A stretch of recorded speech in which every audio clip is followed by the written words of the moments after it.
নমস্কাৰ। এটা কথা শুনি মই মনত খুব বেয়া পাইছিলোঁ আৰু এনেকুৱা অনুভৱ হৈছিল যে ব্ৰিটিছসকলৰ মন্তব্যবোৰ বা ব্ৰিটিছসকলে যেনেকৈ ইণ্ডিয়াৰ মানুহক চিন্তা কৰে সেইটো সম্পূৰ্ণৰূপে ভুল। চাওক, যেতিয়া আমাৰ ভাৰতবৰ্ষখন স্বাধীন হৈছিল তেতিয়া ব্ৰিটিছসকলে কৈছিল যে ভাৰতীয়ই ভাৰতবৰ্ষ স্বাধীন কৰিব পাৰিছে কিন্তু শাসন কৰিব নোৱাৰিব বা চলাব নোৱাৰিব।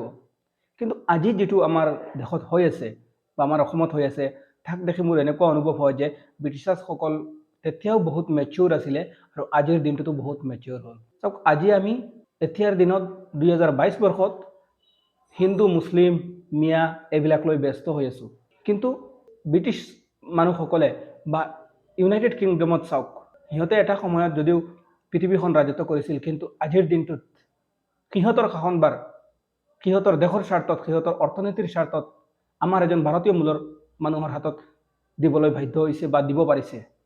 ইমানখিনি মেচুৰিটি সিহঁতৰ মাজত আহি গ'ল, ইমানখিনি সিহঁতে বুজিব পৰা হ'ল যে সিহঁতৰ দেশখন বচাবলৈ হ'লে এতিয়া আমাৰ ভাৰতীয় মূলৰ ঋষি সুনাকক দিব লাগিব।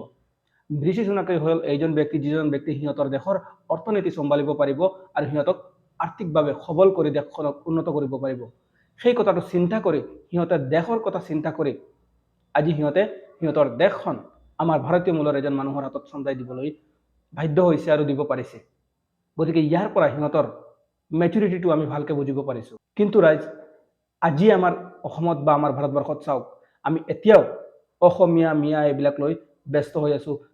আমি অসমখনৰ বা ভাৰতবৰ্ষখনৰ উন্নতিৰ কথা চিন্তা কৰা নাই। আমাৰ চৰকাৰখনে এইবিলাক কথাত গুৰুত্ব নিদি ক'ত কোন মিয়া কোন অসমীয়া সেইবিলাক চিন্তাক লৈ ব্যস্ত হৈ আছে। গতিকে মোৰ প্ৰশ্ন এটা হ'ল, মুছলমানসকল মিয়া নে অসমীয়া? মিয়া হয় নে অসমীয়া হয় এই কথাটো মই জানিব বিচাৰোঁ। মই নিজকে এজন অসমীয়া বুলি গৌৰৱবোধ কৰোঁ। মই নিজকে এজন অসমীয়া বুলি ভাবোঁ আৰু এইখন অসম মাতৃৰ বুকুত জন্ম লৈছোঁ আৰু ইয়াতেই মই মৃত্যু হ'ম বুলি আশা কৰিছোঁ। আৰু এজন অসমীয়া হিচাপে গৌৰৱবোধ কৰি এজন গৌৰৱান্বিত অসমীয়া হৈ মই ইয়াত মৃত্যুবৰণ কৰিব বিচাৰিছোঁ, এইখন অসমৰ বুকুত, এইখন অসমৰ মাটিত। কিন্তু মনত এটা প্ৰশ্ন থাকি যাব সদায় যে মুছলমান মানুহখিনি মিয়া হয় নে অসমীয়া হয়। গতিকে আজি গোটেই মানুহখিনিক, গোটেই অসমৰ মানুহখিনিক মই এই ভিডিঅ' যোগে এটা প্ৰশ্ন কৰিব বিচাৰিছোঁ যে অসমৰ যিসকল মুছলমান মানুহ আছে এই মানুহসকল অসমীয়া নে মিয়া? মই নিজকে এজন অসমীয়া বুলি ভাবিছোঁ। যদি আপুনিও আপোনাক এজন অসমীয়া বুলি ভাবিছে তেন্তে কমেণ্ট বক্সত জনাবলৈ নাপাহৰিব আৰু কমেণ্টত জনাব বা আপোনাৰ মনত যি চিন্তা আছে তাকে কমেণ্ট বক্সত জনাব। যদি অসমীয়া মুছলমান মানুহখিনিক অসমীয়া বুলি ভাবে তেন্তে অসমীয়া বুলি লিখিব আৰু যদি মিয়া বুলি ভাবে তেন্তে মিয়া বুলি লিখিব। প্ৰত্যেকজন ব্যক্তিক জাতি বৰ্ণ ধৰ্ম নিৰ্বিশেষে মই সকলো ব্যক্তিক অনুৰোধ জনাইছোঁ যে এইটো ভিডিঅ' চাই আপুনি নিজে নিজৰ মনৰ পৰা চিন্তা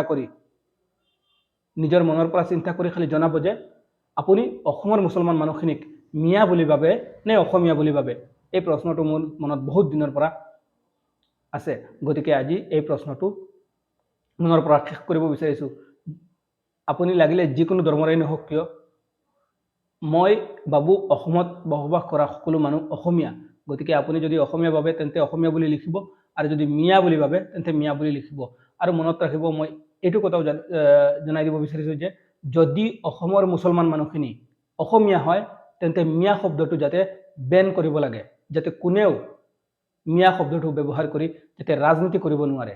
আমাৰ দেশখনক উন্নত শিক্ষা লাগে, উন্নত স্বাস্থ্য ব্যৱস্থা লাগে, আমাক উন্নতি লাগে।